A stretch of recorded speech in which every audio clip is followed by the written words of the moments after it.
Bonjour! Comme vous l'avez peut-être constaté, nous avons l'honneur et le plaisir de recevoir la visite, surprise, de l'inspecteur de l'académie. Je vous avais donc demandé de préparer un exposé sur l'obésité, qui est au programme, évidemment. Je vais donc tirer au sort l'heureux élu. Docteur Xavier Piguel, c'est à vous.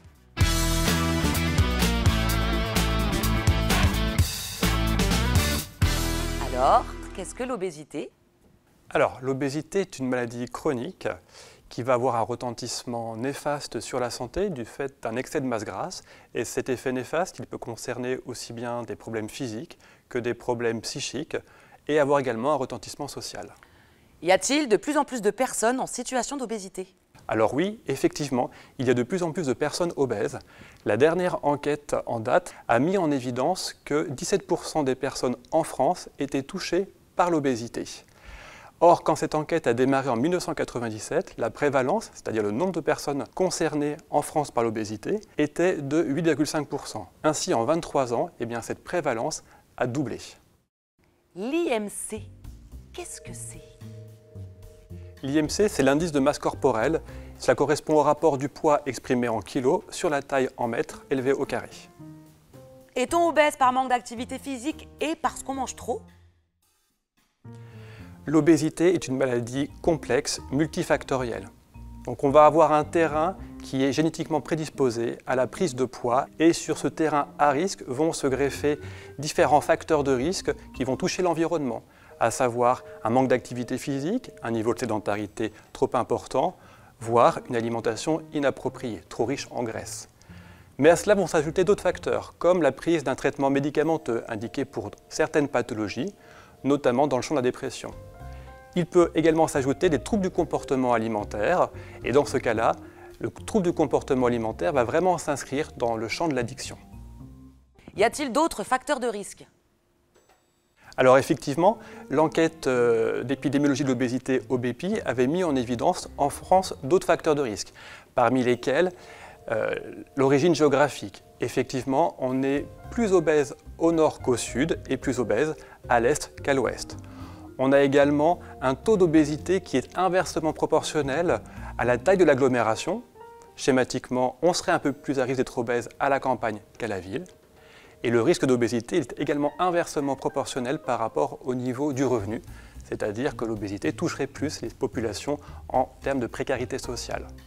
On sait également que les femmes sont un peu plus touchées par l'obésité que les hommes, 17,4% contre 16,7%. Et enfin, on sait que le risque d'obésité s'accroît avec l'âge. Quelles sont les conséquences de l'obésité sur la santé? Alors les conséquences de l'obésité sur la santé peuvent être nombreuses. Et force est de constater que ces conséquences ne sont pas directement corrélées à la sévérité de l'obésité. En tous les cas, l'obésité va fortement impacter les complications cardiovasculaires, puisque l'on est plus à risque de faire de l'hypertension artérielle, un infarctus du myocarde ou un accident vasculaire cérébral. L'obésité expose également un risque plus important de complications métaboliques, parmi lesquelles le diabète de type 2 et les troubles lipidiques. L'obésité peut également impacter la fertilité, tant masculine que féminine. L'obésité peut avoir un impact sur le foie avec une complication encore méconnue qu'on appelle la stéatose hépatique ou foie gras, mais qui est la première étape vers l'évolution pour une cirrhose. Enfin, sur le plan somatique, l'obésité va avoir un retentissement sur les articulations portantes au niveau des genoux, au niveau des hanches, du fait de l'usure prématurée à cause de l'excès pondéral. En marge des complications somatiques, l'obésité va également avoir un retentissement psychologique, notamment en raison de l'image globalement péjorative que peut avoir l'obésité. Ce qui fait que les personnes obèses sont plus à risque d'avoir une mésestime de soi et de fait un syndrome dépressif. Peut-on guérir de l'obésité sans aide extérieure? Alors en premier lieu, on ira s'orienter vers son médecin traitant qui saura, le cas échéant, nous orienter vers un professionnel prenant en charge l'obésité. Alors cela va au-delà du programme, mais pouvez-vous me dire vers quel professionnel se tourner? Alors il y a dans un premier temps les professionnels de l'alimentation, que sont les médecins endocrinologues nutritionnistes ou les diététiciens nutritionnistes, qui seront amenés à prendre en charge leurs patients sur l'équilibre alimentaire, ou bien le comportement alimentaire. Il y a les professionnels de l'activité physique, avec désormais les enseignants en activité physique adaptée qui pourront conseiller et orienter en mieux la pratique de l'activité physique en fonction de l'état de santé global du patient. Et enfin, il y a les psychologues et les psychiatres qui seront amenés à prendre en charge les patients en fonction du retentissement psychique de l'obésité, voire à travailler sur la cause elle-même, parfois psychologique, de l'obésité. Comment traite-t-on l'obésité? L'obésité est une maladie chronique, donc son traitement va être de longue haleine et va impacter tous les champs de la vie quotidienne.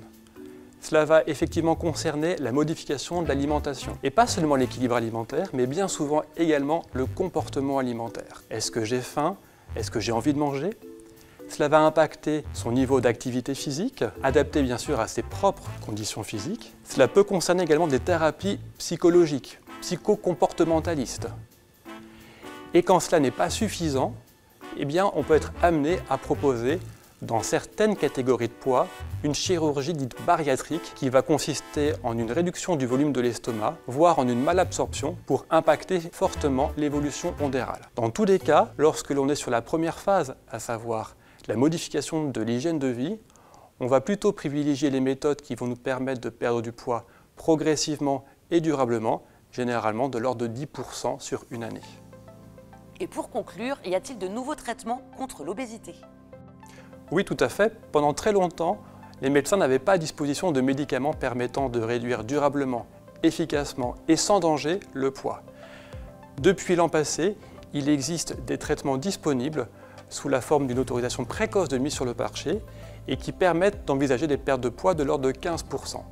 Des essais thérapeutiques au centre d'investigation clinique du CHU de Poitiers vont également être lancés pour les personnes qui ont un niveau d'obésité relativement sévère, éligibles à la chirurgie bariatrique, afin d'induire des pertes de poids de l'ordre de 20%, ce qui est tout à fait comparable aux résultats d'une chirurgie de l'estomac.